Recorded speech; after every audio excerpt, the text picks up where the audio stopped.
अगर आपको इत्तेफाक हुआ उर्दू पढ़ने का, तो किसी शेर की जब तशरीह की जाती है तो उस्ताद साहब कहते थे कि आप अपनी तशरीह को सेक्शन में छोटे छोटे डिवाइड करें और उसकी हेडिंग्स बनाएं ताकि पढ़ने वाले को या एग्जामिनर को आसानी हो वो तशरीह पढ़ने में, और उसके बाद वो आपको अच्छे नंबर दे सके। अगर आपका इत्तेफाक नहीं भी हुआ तो भी कोई मसला नहीं है, लेकिन ये बात आपको समझ लेनी चाहिए कि जब भी आप कंटेंट की बात करते हैं तो जितना लेंथी कंटेंट होगा वो उतना बोरिंग भी हो जाता है, लोगों का इंटरेस्ट लूज हो जाता है, और पढ़ना इटसेल्फ एक हैबिट नहीं है। लोग ज़्यादा से ज़्यादा चीज़ें चाहते हैं कि वो देख के उनको डिसाइड कर लें, इसलिए जो पढ़ाई है वो थोड़ा सा तंग करती है लोगों को।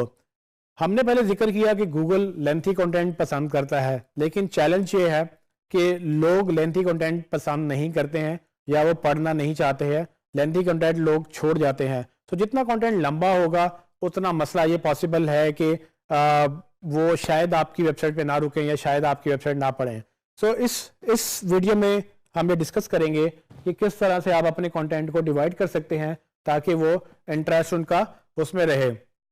सो सबसे पहली चीज़ तो अंडरस्टैंड कर लें कि लंबे कंटेंट से यानी कि लेंथी कंटेंट से नुकसान क्या क्या हो सकते हैं। तो आपको तकरीबन 4 बड़े नुकसान हो सकते हैं। एक तो ये कि जिस तरह से अगर टेक्स्ट बहुत लंबा होगा, अव्वल तो लोग पढ़ना शुरू ही नहीं करेंगे। अगर वो पढ़ना शुरू कर देंगे तो उन थोड़ी देर बाद वो बोर हो जाएंगे अगर उनको इंटरेस्टिंग ना लगा, और वो पॉसिबिलिटी है कि वो आपकी वेबसाइट छोड़ के जा सकते हैं। दूसरा नुकसान ये हो सकता है कि वो जितना ज़्यादा जिस तरह से वेब के ऊपर देख के पढ़ना उसको स्क्रीन के ऊपर वो काफ़ी स्ट्रेसफुल हो सकता है, काफ़ी ज़ोर पड़ सकता है आपकी आंखों में। तो अक्सर लोग अगर इस चीज़ से तंग आ जाएं तो वो इस बात से भी छोड़ देते हैं कि उनको पढ़ने के लिए ज़ोर लगाना पड़ता है और वो टेक्स्ट जो है वो बिल्कुल भी क्या कहते हैं पढ़ने के काबिल नहीं होता। तीसरा, विजिटर आपकी वेबसाइट छोड़ के जा सकता है अगर उसने आपकी वेबसाइट पढ़ी ही नहीं है। अगर आप वो देखेगा कि ये तो इतना लंबा कंटेंट है, वो शायद पढ़े ही ना, तो आपको छोड़ के चला जाएगा बिल्कुल ही। तो आपको मौका ही नहीं देगा कि आपकी प्रोडक्ट को जज करे, क्योंकि अगर वो कंटेंट को देख कर ही चला गया तो मे बी वो आपकी प्रोडक्ट को जज ही नहीं कर पाएगा। सो आपने ये अवॉइड करना है कि यूज़र कहीं इस तरह से छोड़ के आपको ना चला जाए। चौथी चीज़ ये कि जब आपको लोग छोड़ के जाना शुरू हो जाएंगे तो आपकी रिटेंशन रेट कम हो जाएगी। रिटेंशन का मतलब ये है कि कितने लोग आपकी वेबसाइट पे आते हैं और कितने लोग रुकते हैं। रिटेन करना बहुत ज़रूरी है यूज़र्स को। अगर आपने मेहनत की है, एसईओ बेहतर की है, लेकिन कंटेंट की वजह से वो छोड़ के जा रहे हैं, तो ये मसला है जिसको बड़ी आराम से हम सॉल्व कर सकते हैं।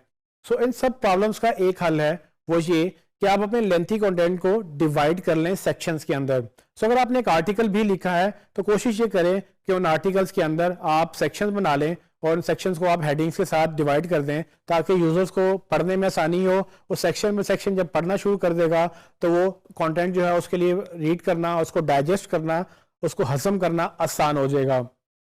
सो आप हेडिंग्स बना सकते हैं ताकि वो कंटेंट आप डिवाइड कर लें। फिर आप जिस तरह से एक वर्ड डॉक्यूमेंट में आप चेकलिस्ट बनाते हैं, कभी ऑर्डर्ड या कभी अनऑर्डर्ड, आप नंबर लिस्ट बना लें ताकि अगर कोई आपने लिस्ट की बात की है तो उसको लिस्ट फॉर्मेट में लोग पढ़ेंगे तो वो डाइजेस्ट करना आसान है, क्योंकि हमारा दिमाग जो है वो उस तरह से उनको पिक करता है कि छोटी चीज़ें हम जल्दी से डाइजेस्ट कर लेते हैं। तो point number 1, point number 2, point number 3, इस तरह से करते करते वो पॉइंट पढ़ता चला जाएगा और उसको मसला भी नहीं होगा कि उसकी आंखों में जोर पड़ रहा है या उसको इंटरेस्टिंग नहीं लग रहा।